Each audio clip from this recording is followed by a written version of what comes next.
नमस्कार दोस्तों, आपका स्वागत है मेरा इस चैनल में जिसका नाम है मनी लेंस। मनी लेंस में हम बातें करते हैं शेयर मार्केट से जुड़े हुए खबरों के बारे में। तो चलिए शुरू करते हैं। तो सबसे पहले हम बता दें कि आज के इस वीडियो में हम बात करेंगे स्टील सेक्टर की कंपनियों के बारे में, जो कि स्टील सेक्टर की सभी कंपनियां, जैसे टाटा स्टील हो जाए, स्टील अथॉरिटी ऑफ इंडिया हो जाए, या फिर JSW स्टील हो जाए। तो हर किसी में आप देखिएगा कि कुछ ना कुछ पिछले कुछ दिनों से लगातार तेजी इसमें बनी हुई है। तो उसके पीछे कारण क्या है, तो उसको थोड़ा सा देखेंगे। और अगर आप इस चैनल पर नए आए हैं तो चैनल को ज़रूर ही सब्सक्राइब कर दें। तो सबसे पहले हम ये बता देना चाहते हैं कि मैं कोई सी भी रजिस्टर्ड इंसान नहीं हूँ। इस चैनल पर दिखाए गए हुए जितने भी स्टॉक है सिर्फ इंटरटेनमेंट पर्पज से आपको बताए जा रहे हैं। इसका इन्वेस्टमेंट से कोई लेना देना नहीं है। तो हर रोज़ की तरह सबसे पहले जब वीडियो बनाते हैं तो हम अपना निफ्टी 50 को देखते हैं। तो निफ्टी 50 में जैसे कि परसों देखिए यहाँ पे ऊपर गया था, उसके बाद थोड़ा सा नीचे आया, कल फिर थोड़ा सा आज ऊपर गया। तो एक्चुअली में आप देखिएगा कि मार्केट जो है कंसोलिडेशन फेज में चला गया है। कंसोलिडेशन फेज पिछले 1 सालों से कंसोलिडेशन फेज चल रहा है।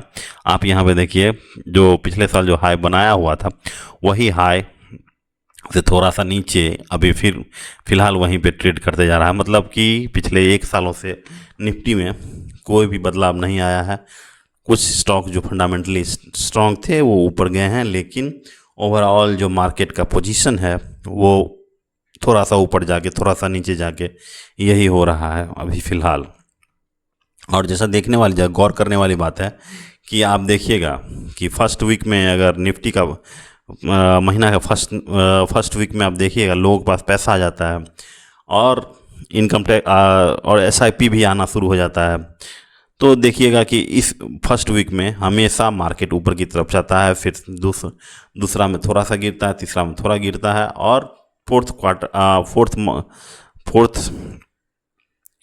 फोर्थ सप्ताह जाते जाते तो एकदम से नीचे की तरफ मूव करने लगता है। और उसके बाद फिर से नया पैसा आता है, मार्केट में नया जीवन आता है। तो यही अभी फ़िलहाल एक जो है साइकिल चल रहा है कि फर्स्ट वीक में क्या होता है, फिर सेकेंड, थर्ड, फिर लास्ट वीक में ख़त्म होने के बाद फिर से फर्स्ट वीक में नया पैसा आने के बाद फिर से उड़ाव या फिर मार्केट में तेज़ी दिखी जा रही है। तो ये सब जो है लगातार अभी पिछले एक सालों से ऐसा चल रहा है, जब से मार्केट में टाइम करेक्शन हो रहा है। क्योंकि निफ्टी का वैल्यूएशन बहुत ही ज़्यादा है। अच्छी ग्रोथ वाली कंपनियों का आप देखिएगा कि वैल्यूएशन बहुत ज़्यादा है।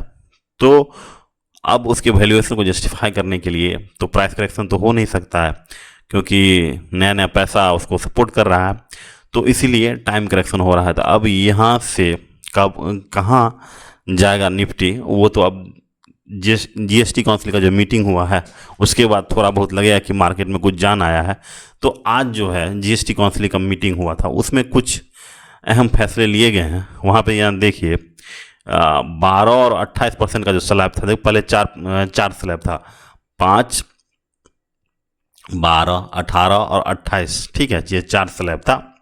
और उस 2 स्लैब में यानी 12% और 28% का स्लैब है, उसको ख़त्म करने का बात कहा गया है। तो देखिए 12% और 28% में जो है बहुत ही कम जो वस्तु आती थी। ज़्यादातर आपको GST का जो रेवेन्यू आता था वो 5-18 से आता था, ठीक है। तो इसीलिए क्या कर दिया, ये लोगों को दिखाने के लिए आप समझ सकते हैं कि 12% और 28% में 2 स्लैब आपको काट दिए हैं, और आपको बस एक सिंप्लीफिकेशन करने के लिए 5 और 18 ही रह गया है। तो देखिए, तो अगर आप ये समझ रहे हैं कि यदि 5 और 18 ही सही था तो पहले 4 जो जितने भी स्लैब थे उनको क्यों बनाया गया था।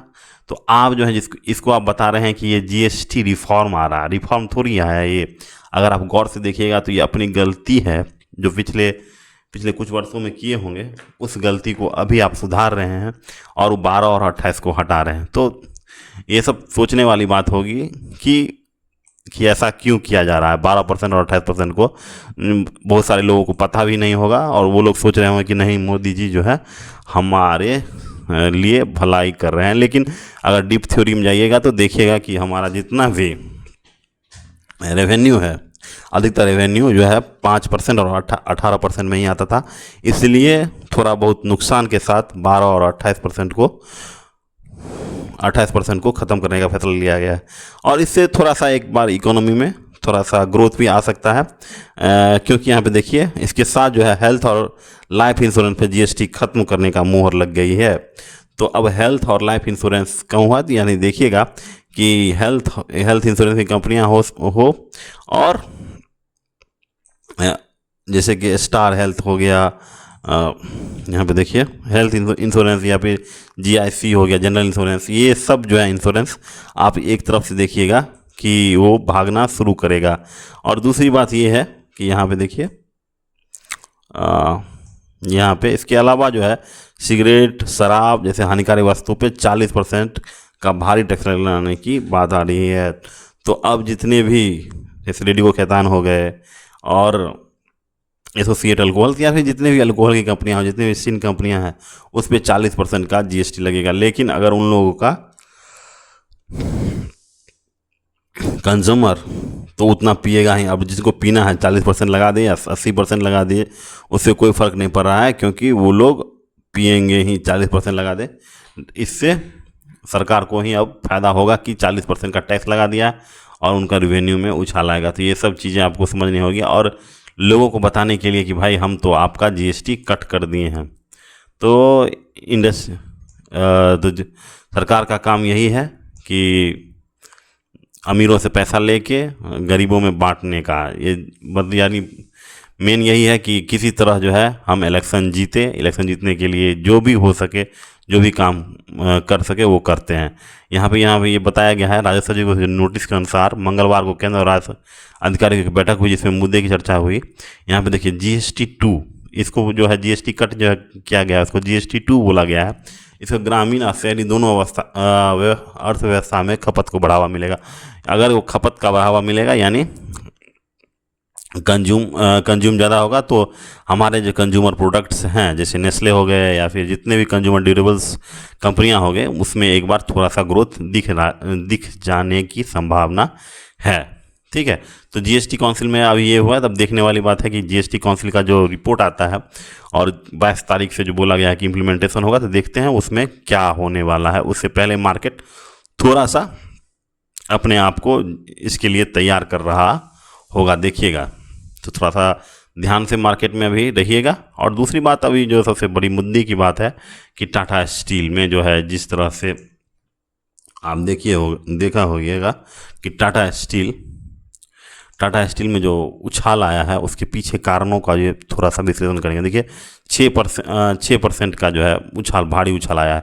तो इतना बड़ा स्टॉक है टाटा स्टील, आप यहाँ पे देखिए इसके पीछे कारण क्या है। इसके पीछे कारण, अगर पहला कारण आप देखिएगा तो आप समझिए कि चाइना ने घोषणा किया है कि हम जो है अपना स्टील प्रोडक्शन को कट करेंगे।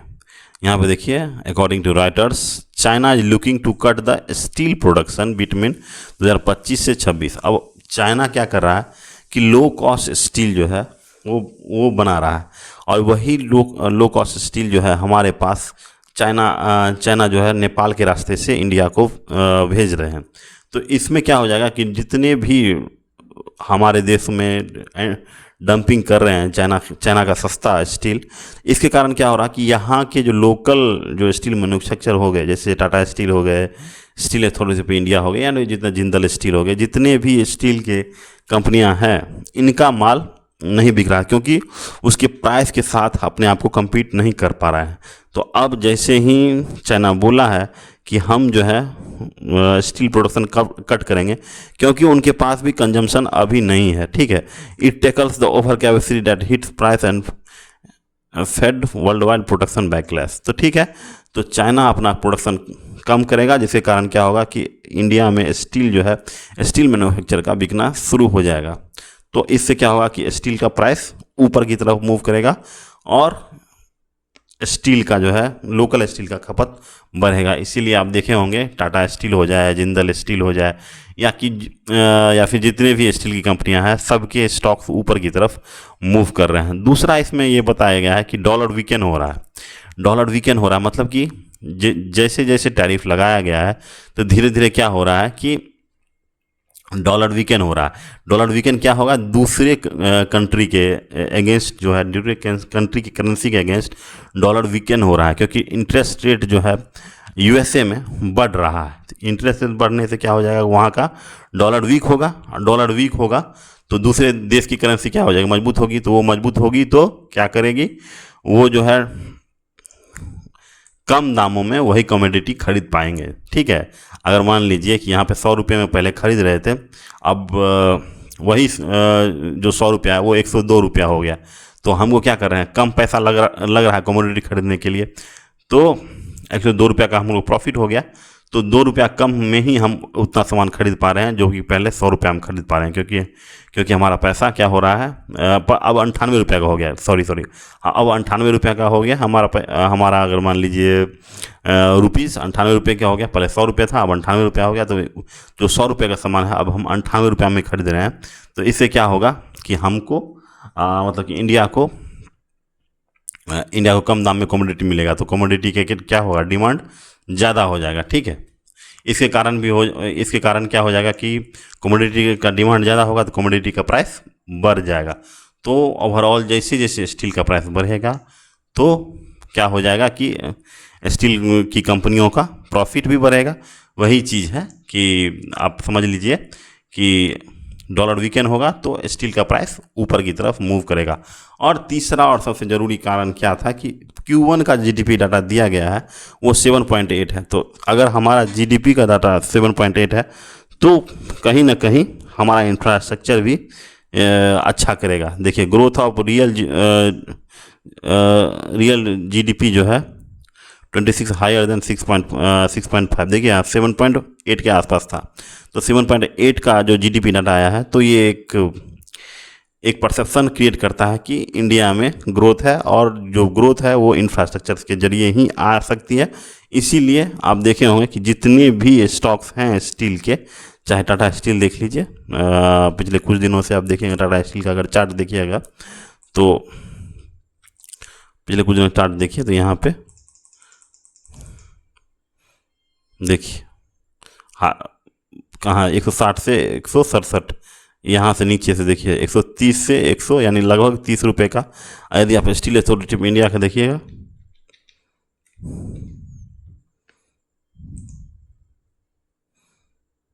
तो स्टील अथॉरिटी ऑफ इंडिया का भी देखिए 5 से 6% ऊपर। तो हर तरफ देखिएगा कि स्टील सेक्टर का भी फिलहाल बोलबाला चल रहा है। और यदि हमारा ये इन्फॉर्मेशन आपको अच्छा लगा तो चैनल को जरूर ही लाइक, शेयर और सब्सक्राइब कर दीजिए। Thank you, have a nice day.